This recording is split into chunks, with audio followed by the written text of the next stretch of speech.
Afrique de liberté mondiale. Excellent 14 février à travers le monde. Leçon d'économie politique de la Russie à l'Afrique des libertés. Mon premier propos en cette journée, à l'adresse de l'Afrique des libertés, porte sur les formidables leçons d'économie politique que l'on peut tirer en analysant les décisions économiques de la Fédération de Russie dans cette période de crise qui l'oppose au bloc occidental. L'Afrique a beaucoup à apprendre des grandes décisions économiques en contexte de lutte de libération. Et de ce point de vue, incontestablement, la Russie, dans son duel avec l'Occident, est un laboratoire ouvert aux Africains et aux Africaines observateurs. Soyez bénis. Je vous salue à travers l'Afrique, les diasporas africaines, amis européens, amis asiatiques, amis américains de l'Afrique des libertés. Bonjour. C'est François Ouattara qui ouvre la fête de la réflexion. Il chante Dounéa.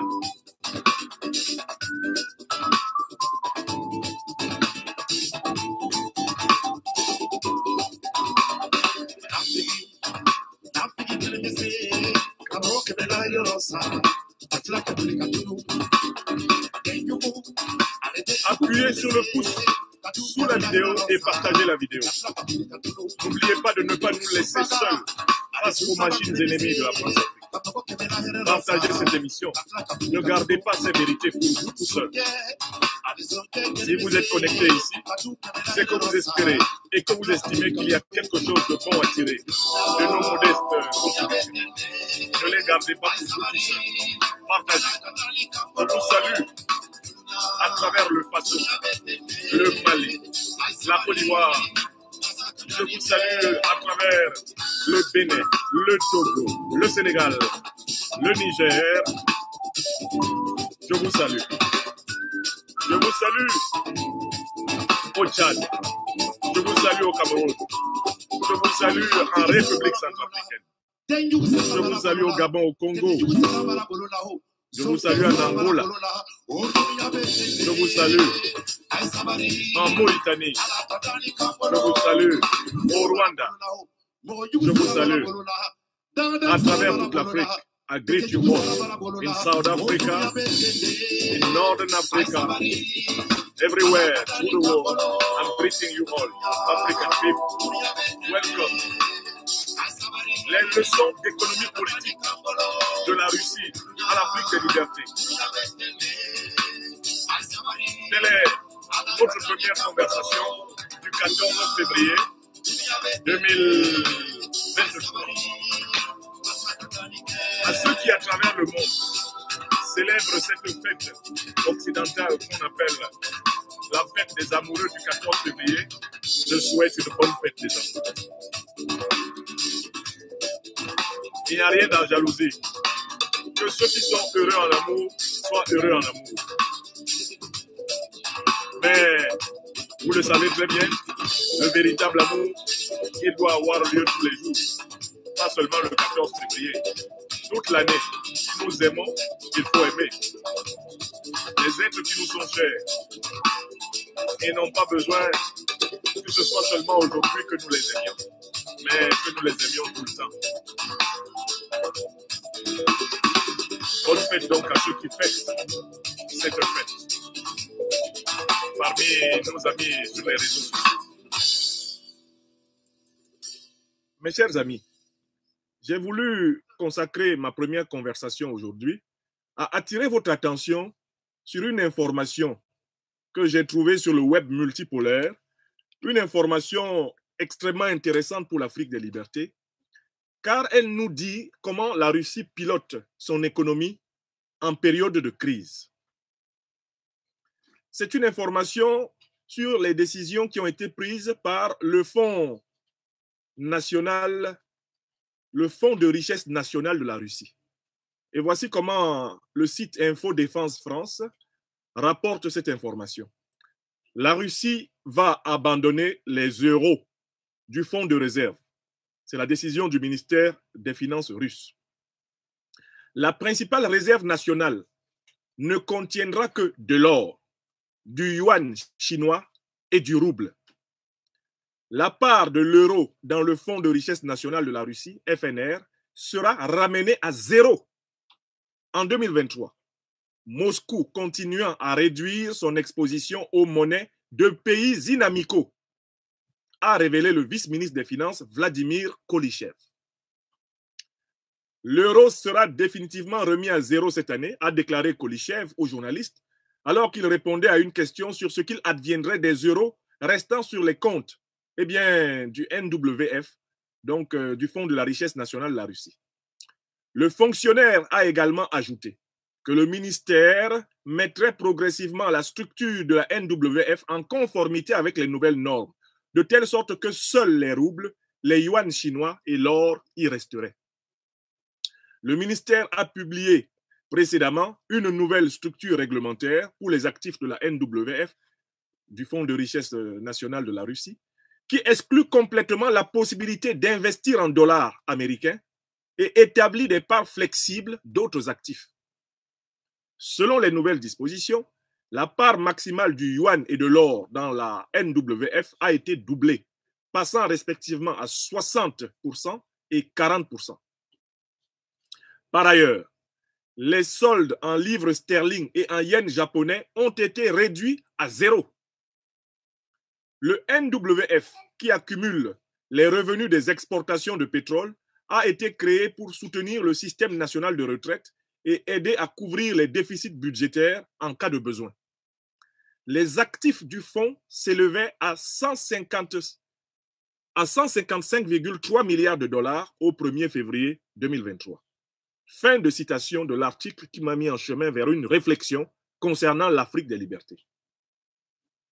Mes chers amis, commençons par nous poser la question suivante. Pourquoi la Russie décide-t-elle de se débarrasser des euros et des dollars et du yen japonais dans ses fonds de réserve financière, dans ses fonds de richesse? Pourquoi la Russie prend-elle cette décision?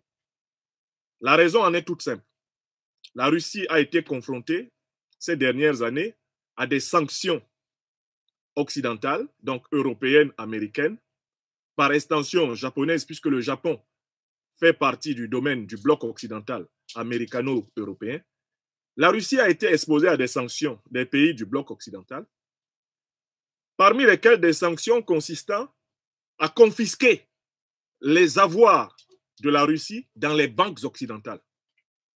C'est-à-dire que l'argent possédé en dollars, l'argent possédé en euros par la Fédération de Russie dans les banques occidentales a été confisqué.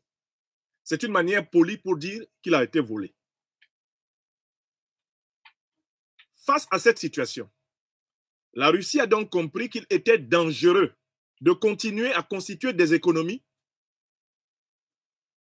dans une monnaie ou dans des monnaies détenues par ce qu'elle appelle des pays inamicaux, c'est-à-dire des pays qui peuvent à tout moment confisquer, arracher, pour tout dire, voler ses réserves financières. Voilà l'argument. Deuxièmement, puisque ces pays sanctionnent la Russie, c'est-à-dire refusent que la Russie fasse des affaires avec eux, il s'ensuit que posséder leur monnaie n'est plus intéressant du tout pour la Russie. Puisque si la Russie veut acheter auprès des États-Unis du matériel électronique avec les dollars qu'elle possède et qu'elle les verse aux États-Unis pour avoir du matériel électronique, non seulement elle n'aura pas ce matériel électronique, mais même les dollars en question vont être confisqués. Donc la Russie a compris qu'il ne lui sert à rien d'avoir des dollars, puisqu'elle ne peut pas commercer avec le plus grand pays propriétaire de dollars. Il ne lui sert à rien d'avoir des euros, puisque quand elle a ses euros et qu'elle veut acheter, mettons, des produits pharmaceutiques, peut-être qu'elle veut acheter, je ne sais pas, des produits industriels, peut-être même qu'elle veut acheter des avions auprès de Airbus. Lorsque la Russie prend les euros qu'elle possède et qu'elle les envoie à des banques européennes pour obtenir en retour des produits européens, non seulement on ne lui donne pas les produits, mais on confisque ces euros et on les garde, c'est-à-dire on les vole. Alors, pour ces raisons-là, la Russie a décidé de se débarrasser de toutes ses réserves en dollars et en euros. Alors, vous pouvez vous demander comment la Russie s'en débarrasse. Mais elle s'en débarrasse indirectement, puisqu'il y a des pays amis de la Russie qui continuent, eux, à accepter les dollars et les euros. Eh bien, la Russie achète des marchandises chez ces pays amis, comme la Chine, comme l'Inde, comme la Turquie, hein, tous les pays qui continuent à avoir des relations économiques sans sanction avec la Russie et qui acceptent donc tout naturellement le dollar et l'euro, la Russie est en train de se débarrasser de tous ces dollars et de tous ces euros vers ces pays-là, sachant que ces pays-là, quant à eux, peuvent encore échanger directement avec les États-Unis, échanger directement avec l'Europe et récupérer les richesses équivalentes aux dollars qu'ils possèdent. Est-ce que vous comprenez ce raisonnement? Est-ce que c'est clair pour vous? On ne doit pas posséder dans les caisses de sa banque centrale une monnaie qui appartient à un pays inamical. Parce que à partir du moment où ce pays est inamical, cette monnaie-là peut être complètement réduite à rien du tout, puisque ce pays peut refuser de vous donner les marchandises qui équivalent à la monnaie que vous possédez. Puisque mieux, si vous possédez de la monnaie d'un pays dans les livres de compte de ce pays, et notamment c'est ce que montrent maintenant les Européens, montrent maintenant les Américains, c'est ce que l'Occident a montré au monde, il n'y a aucune espèce de confiance. Quand on possède de l'argent dans les banques occidentales, cet argent à tout moment peut être confisqué et volé, au mépris du droit international bancaire. Je vous fais remarquer que ces derniers temps, on en est même arrivé à vouloir arracher l'argent de la Russie et le donner à l'Ukraine, ce qui n'est pas prévu par le droit international. Parce que si, parce que la Russie a envahi l'Ukraine, on a le droit de capturer les réserves financières de la Russie dans les banques occidentales, dans les banques américaines, etc., japonaises, prendre tout cet argent et le donner à l'Ukraine, dites-moi, pour toutes les guerres que les Américains ont faites, toutes les invasions que les Américains ont faites, rien que ces 100 dernières années, combien d'argent on devrait arracher aux Américains pour donner aux pays qu'ils ont attaqués? Prenons les invasions américaines de l'Irak, l'invasion américaine du Vietnam, l'invasion américaine de la Serbie.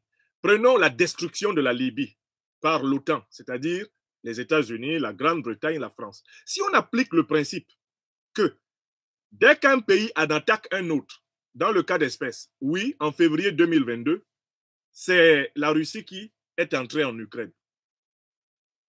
Elle a envahi l'Ukraine militairement. OK.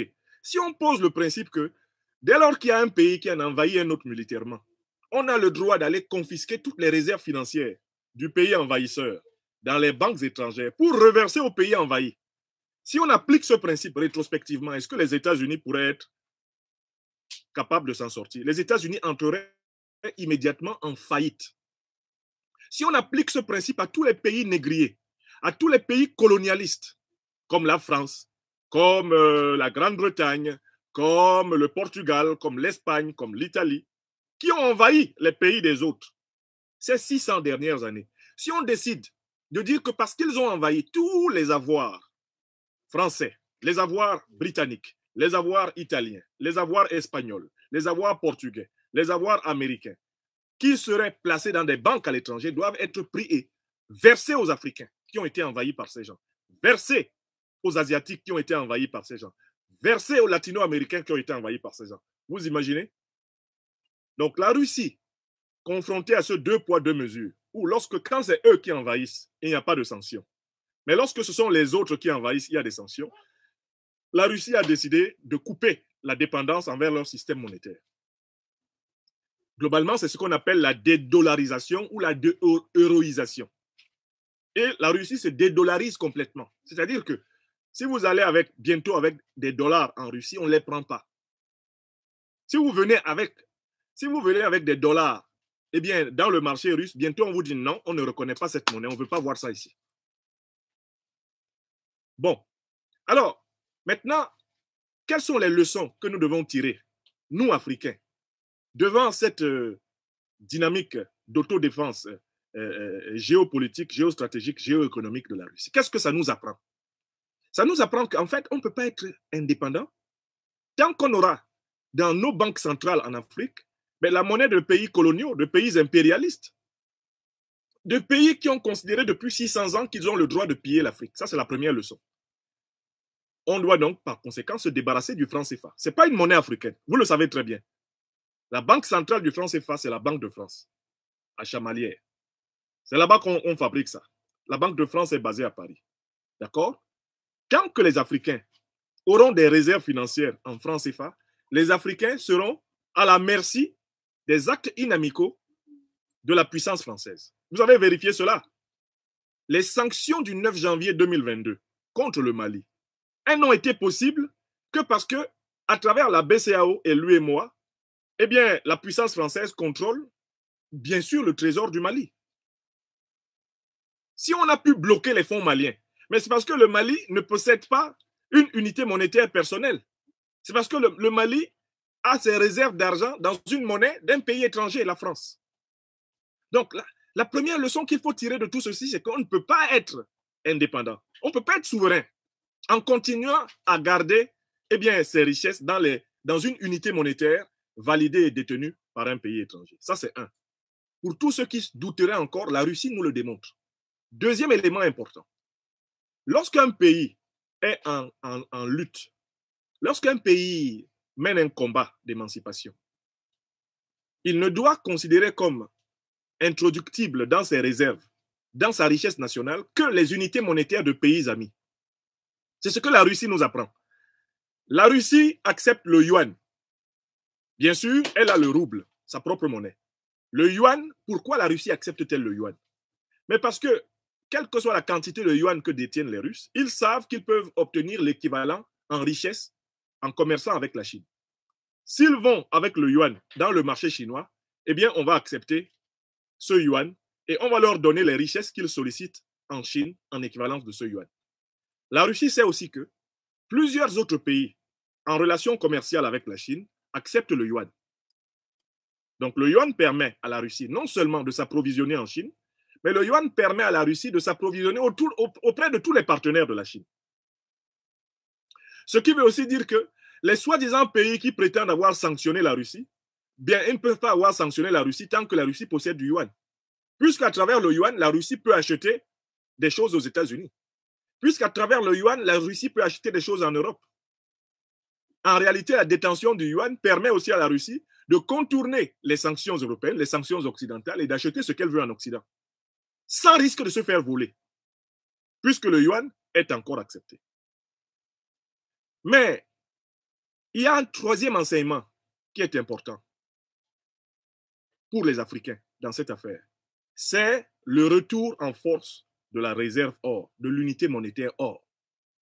L'Afrique est le principal continent détenteur d'or de la planète Terre. Selon certaines analyses, certaines ressources, plus de 70% de l'or du monde est en Afrique. Or, désormais, la réserve en laquelle toutes les économies ont de nouveau confiance, c'est la réserve or. Toutes les banques centrales sont en train de se réorganiser autour de la réserve or. Avec le lingot d'or, on peut payer tout ce qu'on veut sur la terre. Personne ne refuse l'or. Les Américains ne refusent pas l'or. Les Chinois ne refusent pas l'or. Les Européens ne refusent pas l'or. Les Russes ne refusent pas l'or. Personne sur la terre ne refuse l'or. L'or redevient l'unité monétaire universelle. Or, l'Afrique a potentiellement la plus grande réserve d'or. Les pays africains peuvent donc passer à l'industrialisation de la production de l'or, comme l'a compris le Burkina Faso, comme l'a bien compris le Mali, comme le Ghana l'a compris, comme l'Afrique du Sud l'a compris, et comme beaucoup de pays africains l'ont compris. Il ne sert à rien, quand on possède de l'or, de chercher à payer en CFA. Mais que vaut un CFA? Un CFA ne vaut rien du tout. Le CFA vaut ce que vous croyez qu'il vaut. On vous fait croire que quand on vous donne 1000 francs CFA, un billet de 1000 francs CFA, vous devez donner, mettons, l'équivalent d'1 ou de 2 litres de carburant. Ça, on vous l'a fait croire. Mais il n'y a aucune espèce de preuve que quelqu'un s'asseye à Paris, fabrique un billet de 1000 francs CFA et que vous lui donniez 1 ou 2 litres du carburant de votre pays. Quelle est l'équivalence entre ce billet et ce carburant? C'est une équivalence qui, en fait, est issue de la confiance que vous faites à l'institution qui a émis le billet de banque. Mais comment peut-on faire confiance à une institution coloniale, néocoloniale, qui s'assoit dans sa capitale, à Paris, fabrique un morceau de papier qu'on appelle le franc CFA et vous demande de donner vos richesses en échange? C'est-à-dire faire de la création de richesses sur le dos des Africains. Comment peut-on croire en cela? Alors qu'on possède l'or, l'Afrique centrale possède l'or, l'Afrique du Sud possède l'or, l'Afrique de l'Ouest possède l'or, l'Afrique de l'Est possède l'or. Il n'y a d'ailleurs que les pays d'Afrique du Nord qui n'ont pas été gâtés par la nature en réserve d'or. Donc, la leçon qu'on doit tirer de ce qui se passe entre la Russie et l'Occident, c'est que nous, Africains, nous sommes assis sur une immense mine d'or. C'est-à-dire que nous sommes assis sur l'unité monétaire la plus sûre. Il faut donc considérer comme une priorité pour toute l'Afrique des libertés l'industrialisation de la fabrique de l'or et le renforcement des réserves monétaires or de chaque pays africain. Comme le Mali, le Burkina et la Guinée l'ont compris, en mettant en commun, par exemple, leurs réserves d'or, ils vont se doter d'une capacité monétaire énorme. Et ils vont pouvoir commercer sans passer par la Banque de France, sans passer par l'UEMOA, sans passer par la moribonde de CEDEAO. Ils peuvent commercer directement avec la Chine, directement avec l'Inde, directement avec le Brésil, directement avec les États-Unis, directement avec la Russie, en payant en lingots d'or. En payant en lingots d'or. Enfin, il y a quand même une quatrième leçon qu'on peut tirer. Puisque l'Afrique a les réserves stratégiques les plus importantes, il n'est pas difficile pour les Africains, d'abord par sous-région, de créer une monnaie régionale africaine et par la suite de créer une monnaie continentale en coordonnant les systèmes sous-régionaux. Prenons le système ouest-africain. Mais le Mali, le Burkina et la Guinée ne devraient pas perdre leur temps à attendre que la CEDEAO ou l'Union africaine se réforme. Ils doivent continuer le travail vers la fédération et élaborer une unité monétaire ouest-africaine.